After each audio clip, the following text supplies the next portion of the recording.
Alors bien, dans cette vidéo, on va étudier le mouvement d'une particule chargée dans un champ magnétique uniforme. Alors bien, on sait déjà que lorsqu'on a une particule chargée de charge Q, soit positive ou bien négative, qui est animée d'une vitesse V ou bien V0, ou règne un champ magnétique uniforme B, qu'est-ce que ça veut dire uniforme? C'est-à-dire que le champ magnétique B garde ses caractéristiques, c'est-à-dire sa direction, son sens et l'intensité. Bien. Alors bien, pour étudier le mouvement de la particule P, on doit appliquer, puisqu'il est en mouvement, donc on doit appliquer la deuxième loi de Newton. Alors on doit suivre les étapes.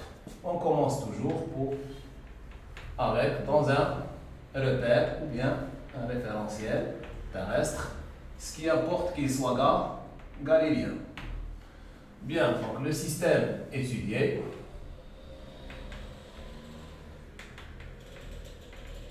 Le système étudié, c'est la particule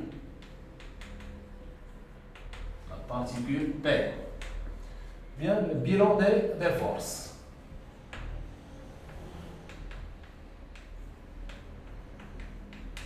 Alors, quelles sont les forces appliquées sur cette particule? On sait que n'importe quelle particule chargée de charge Q, positive ou bien négative, animée d'une vitesse V, où règne un champ magnétique, elle est soumise à une force électromagnétique, qu'on préfère l'appeler la force de Lorentz. Alors, le bilan des forces. On a F, qui est la force magnétique, ou bien la force de Lorentz. Bien, dans cette étude, on va négliger le poids. Puisqu'on parle des particules, c'est-à-dire particules, soit électrons ou bien des ions, c'est-à-dire on descend à l'échelle subatomique. Alors dans ce cas, le poids est négligeable devant cette force de Lorentz. Alors, dans cette étude, on va négliger le poids. Alors, elle est soumise seulement à une seule force qui est la force de Lorentz. Appliquons. On applique la deuxième loi de Newton.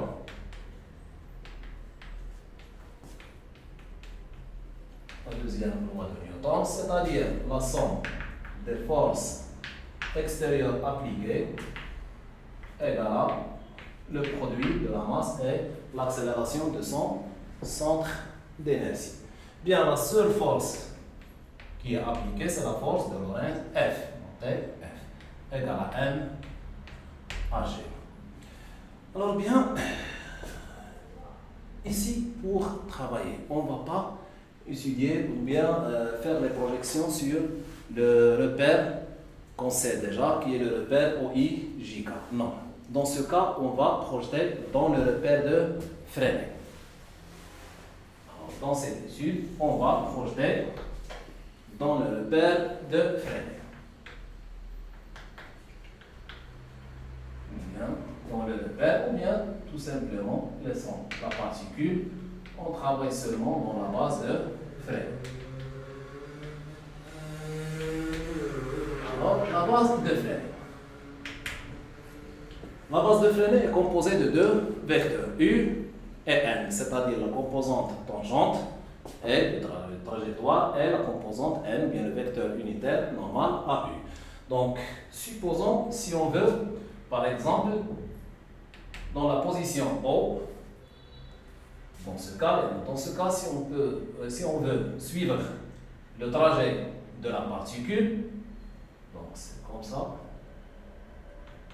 qu'on obtient le trajet de la particule. Par exemple, si on veut représenter les deux vecteurs unitaires de la base de Freinet, on a le premier vecteur, c'est le vecteur U, qui est tangent à la trajectoire et dans le sens orienté dans le même sens de mouvement. Et le vecteur N, qui est normal à U, est toujours orienté dans l'intérieur de la concavité du trajectoire. Donc, dans cette position, c'est-à-dire la position O, on a les deux vecteurs U et N. Alors, maintenant, dans cette base de Freinet, U et N. Si on veut représenter la force de Lorentz, F. Alors, on sait déjà que la force de Lorentz s'écrit. Alors, on a F. Donc, l'écriture vectorielle de la force de Lorentz égale à Q fois V vectoriel B. Alors, puisqu'on a V est suivant U, et si on veut toujours représenter V, la vitesse est toujours suivant U. Et d'après l'écriture vectorielle de F, alors F est perpendiculaire à QV et en même temps perpendiculaire à B. Donc, on obtient que la force F est tout simplement, elle est suivant N. Alors, on va faire une démonstration géométrique. Bien, pour représenter F, qu'est-ce qu'on a dit sur les caractéristiques de la force de Lorentz? D'abord, la droite d'action de F. Donc, la droite d'action de F est la perpendiculaire au plan, c'est-à-dire constituée de V et de P. C'est-à-dire, dans ce cas, ça c'est, si on veut lui donner un autre ça, donc on a V, c'est ça, c'est V, et on a B, c'est un point, c'est-à-dire, elle est sortante. Comme ça. Alors, pour représenter F, on va utiliser la main droite. Alors, F représente le pouce. Donc, le paume représente B, le sens de B. Et QV représente les doigts, tout simplement. Alors, supposons que Q est positif. Donc, la charge est positive. Alors, on a QV. Ça, c'est le vecteur QV. On a B. On va utiliser la main droite. Par exemple, on a B, elle est sortante. C'est un point, c'est pas croix, c'est un point. Donc elle est sortante. En faisant comme ça. Bien, on va tourner QV, les doigts vers QV. Dans ce sens. Donc ça c'est Q. Pardon, ça dans le cas c'est Q est négatif. Alors on va tourner les doigts en QV. Donc le vecteur QV. C'est pas seulement V, QV. Donc le cas est Q négatif. Dans ce cas, on va tourner les doigts. Ça B est sortant. Comme ça on a QV. Alors dans ce cas, F elle doit être vers le haut. Ici, on va travailler dans le cas où Q est positif. Supposons que Q est positif. Alors, le sens de QV est le même sens que V. Ça, c'est QV. Alors, on reprend la même expérience avec la main droite. Alors, on a, ça c'est V, les sortants, QV dans le même sens. Alors, F, le pouce, on donne le sens de F. Alors, la force de Lorentz est orientée vers le bas. Comme vous voyez, toujours F est suivant N. Bien, par exemple, si on veut représenter F dans cette position, toujours, ça c'est QV, puisque Q est positif, donc ça c'est le vecteur QV. Alors toujours, on va faire tourner, comme ça. On doit toujours, donc pour mieux placer, toujours c'est comme ça. On va faire tourner la main, encore une fois. Alors toujours, on obtient F, une force centripète. C'est-à-dire, il attire vers un centre. Donc toujours, elle est centripète. Bien, donc toujours dans la base de Freinet, on a V suivant U et F perpendiculaire sur V en même temps sur B. Alors toujours, on obtient F et suivant N. Donc d'abord, on projette.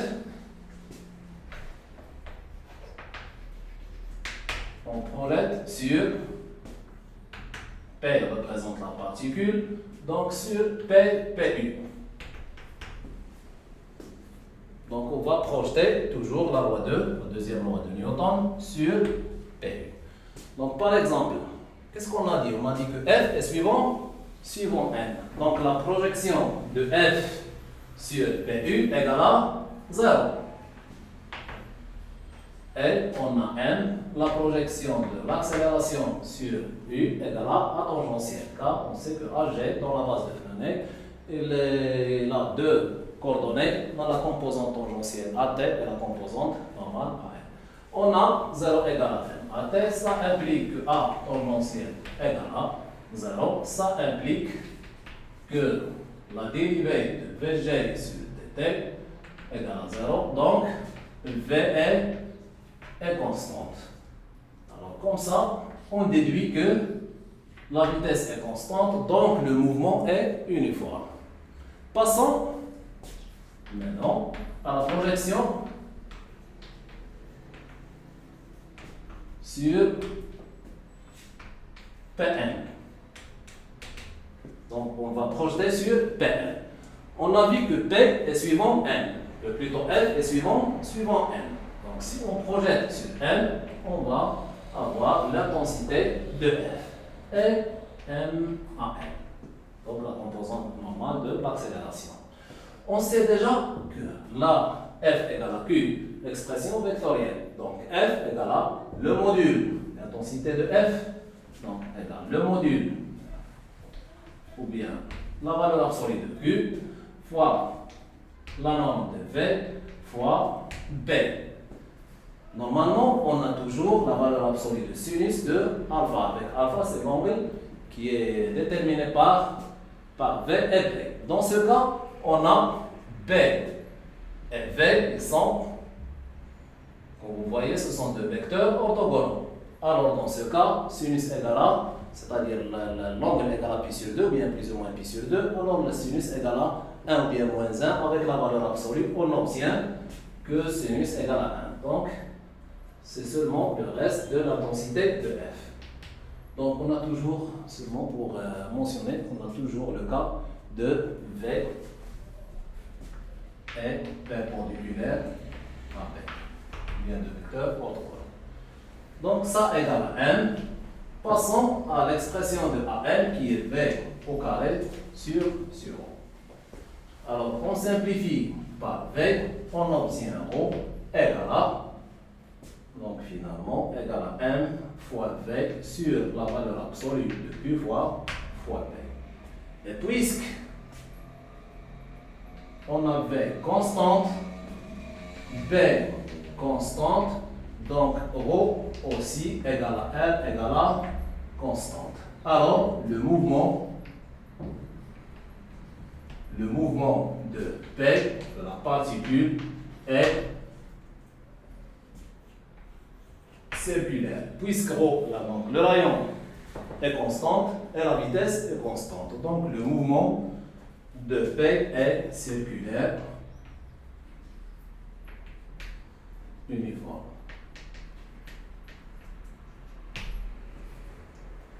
Alors bien, maintenant on va passer à la déflexion magnétique. Bien, alors on a vu que la particule B, elle est sous la force magnétique ou bien la force de Lorentz, donc son mouvement est circulaire uniforme, c'est-à-dire elle va suivre ce trajectoire. Alors, par exemple, en ce point S, lorsque la particule quitte le champ, la région où règne le champ magnétique. Dans ce cas, donc en négligeant le poids, dans ce cas, la particule elle n'est soumise à aucune force, c'est-à-dire elle est isolée mécaniquement. Et selon la première loi de Newton ou bien le principe d'inertie, alors son mouvement est rectiligne uniforme, c'est-à-dire il va continuer ce mouvement. Donc rectiligne uniforme. Si on pose, par exemple, un écran à cette distance, par exemple, un écran distant, par exemple, à la distance grand L. Et on considère que cette distance égale à petit L. Alors, l'objectif, c'est déterminer la déflexion magnétique, c'est-à-dire cette distance. Par exemple, on montre ça c'est A et ça c'est A'. Alors l'objectif c'est de déterminer l'expression de dr, c'est-à-dire la distance A'. Comment peut-on déterminer l'expression de dr? Alors bien, donc pour simplifier, supposons on va continuer le trajectoire rectiligne, c'est-à-dire sous forme de cette droite. On va noter le point d'intersection de cette droite et l'autre horizontale par le point I. Alors maintenant, on cherche l'expression de dn. On travaille dans ce triangle rectangle. Alors, que représente dn pour cet angle alpha? Il représente, donc comme vous voyez, représente l'opposé. C'est clair? Donc on cherche l'opposé et on a en fonction de l'adjacent. Quelle est la fonction trigonométrique? Tout simplement, c'est la tangente. Alors, on a la tangente de alpha égale à dm, l'opposé sur l'adjacent, qui est la distance I. Bien. Maintenant, on va chercher une autre expression en utilisant l'angle alpha. Par exemple, si on travaille, faisons la perpendiculaire. On sait que le trajet de la particule est circulaire de rayon R, c'est-à-dire cette distance représente le rayon R. Donc elle est orthogonale. Alors bien, donc on va bientôt montrer dans ce triangle que l'angle ici représente exactement l'angle alpha. Et c'est très simple à vérifier. Il suffit, par exemple, de faire mélanger ces droites. Par exemple, on va travailler dans ces deux triangles. Donc ça, c'est le triangle, un rectangle en haut, et l'autre, c'est un triangle, un rectangle en S. Alors voyons, ces deux triangles, ils ont un angle commun. C'est celui-ci, par exemple, on peut bientôt le noter bêta.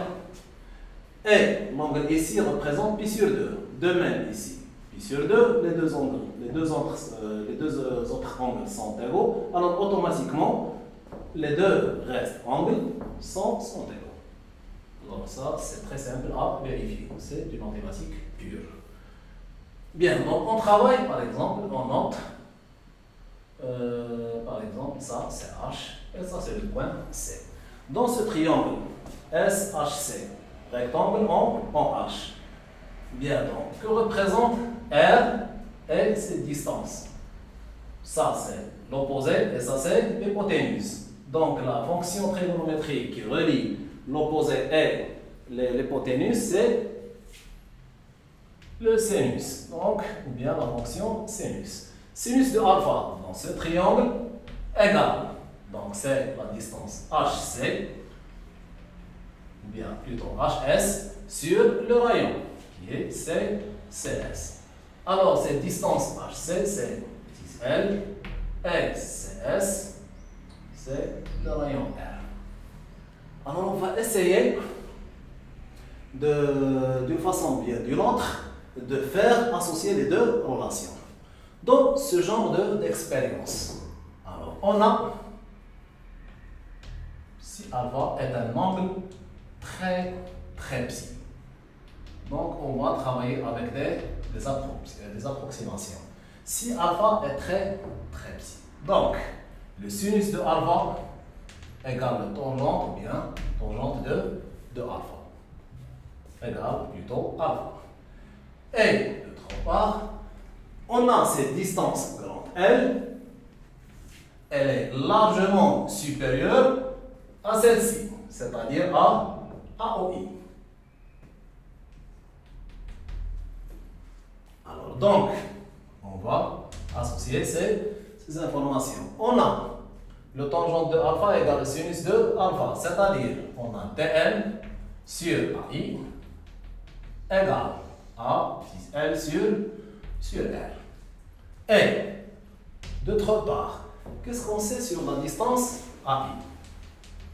Donc on va chercher cette distance AI. On peut écrire c'est grand L moins OI.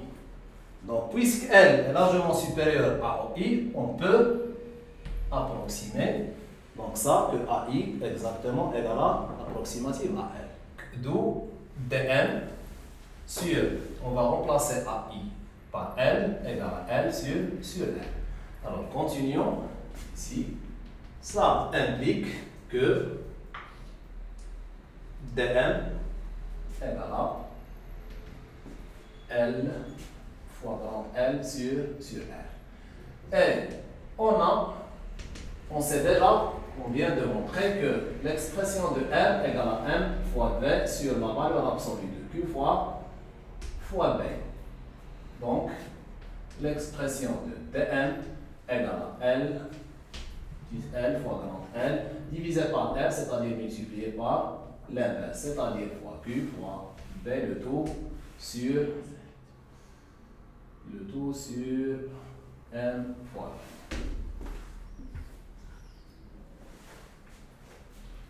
D'où l'expression de la déflexion magnétique en fonction de L grand L, la charge est B, M et V. Alors à partir de cette expression littérale, on peut déduire plusieurs choses à partir de la proportionnalité de dm, soit directe ou bien inversement proportionnelle par la masse et la vitesse et ainsi de suite.